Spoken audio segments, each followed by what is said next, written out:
Hey everybody, I'm Aaron, and you're watching Prepping Ohio.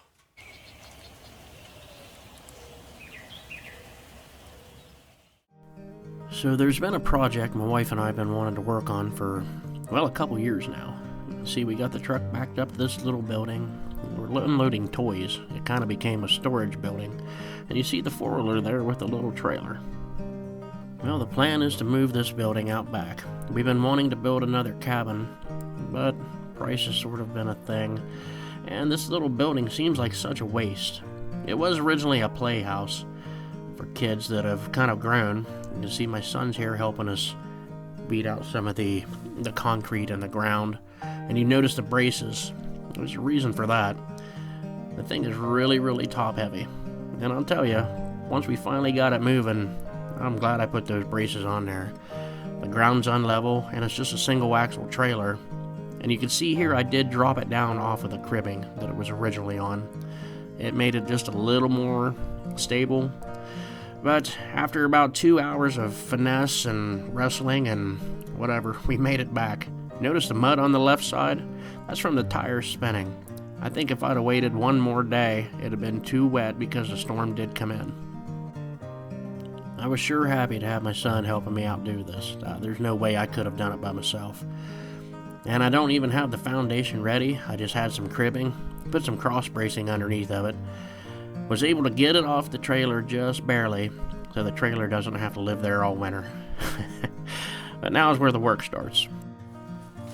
So a few days later, after the rain finally stopped, I was able to round up an extra solar panel that I had as a battery maintainer. That's what those little clamps are from an old set of jumper cables that I no longer needed.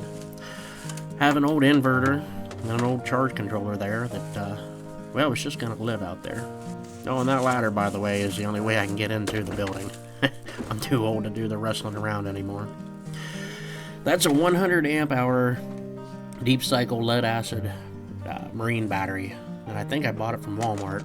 And here I'm trying to figure out where to place the charge controller.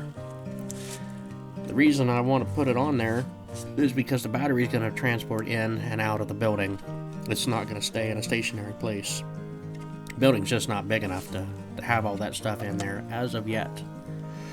Now the battery's probably going to end up living underneath of the building once the foundation's done.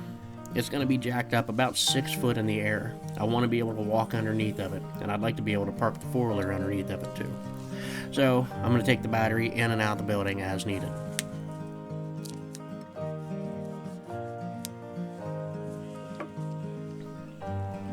Now this is just a standard pulse width modulator charge controller, PWM. It's sort of a bottom of the barrel, or maybe mid-range. I don't know. This one can handle 400 watts. Now, I've got a 100 watt solar panel that I'm going to be plugging into it. And I just twist the wires up and they go underneath of the nuts on the top. That's pretty much it. There you can see the light turned on, so the battery is powering the charge controller. Now, I just got to get the solar hooked up. Now this is just some old scrap wire I had laying around. Pretty much how all of my solar setups are. It's kind of leftover junk parts here and there, and I guess that just shows that it's not that complicated. Although it can be somewhat dangerous. It's direct current, and it's 12 volts, and that's a lot of power coming out of that battery right there. That could easily catch a fire. I could burn that building down.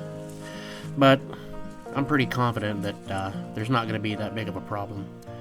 Especially when I'm not there, it's going to be disconnected. Or if it is connected, like that, how I just pinch on the feed, that it'll be moved away from the building, so there's not the big chance that there's going to be a big fire. Now, once everything's hooked up, you can see the light on the left there is blinking. That means it's taking charge. Now, their flicker in here, I think it's just the camera. It doesn't do that in person, but the light on the left is showing that there is a charge going into the battery.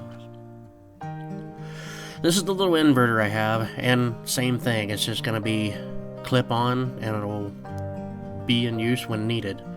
Now, there's something to remember about using charge controllers and batteries and inverters and whatever, if you have to disconnect anything from the charge controller, you need to disconnect the solar panel first. As if you don't, it can damage the charge controller. Now, it looks pretty precarious sitting on those blocks there, I am aware of that. But in person, it actually doesn't look that scary. I don't know if it's shadows and light and whatever's going on, tricks of the camera, but it's working okay. Now, there's the roof that I am going to put the solar panels on eventually. I know I can get probably 8 of them all the way across there. It's 12 foot long. The building itself on the inside is 8 by 8 with a 4-foot porch. So I know there's plenty of room up top to put solar panels. Now, from the back side, it looks pretty plain. I'd like to put a porch around it someday, but also, I don't know if I'm going to invest that much time into it. Now, here's some more of the camera tricks with the lights and shadows or whatever's going on. It looks like it's just barely sitting on those blocks. But in person, it's quite sturdy. And from a different angle here, it looks like it's a little bit straighter, which it is in person. Although, I don't think I want to go up in there and start wrestling around. That porch is going to be nice to sit on someday. Especially when this is the view looking north. It's a nice open field. There's a lot of wildlife in here. And I think it's going to work out pretty good. So the inside isn't really very cabiny. This was an old playhouse for some kids. The windows are pretty small too. I don't think I could get out of that if there was a fire or something. But well, that's about it for the super simple setup here until we get something more substantial of a foundation. I'm not going to put any more time into it.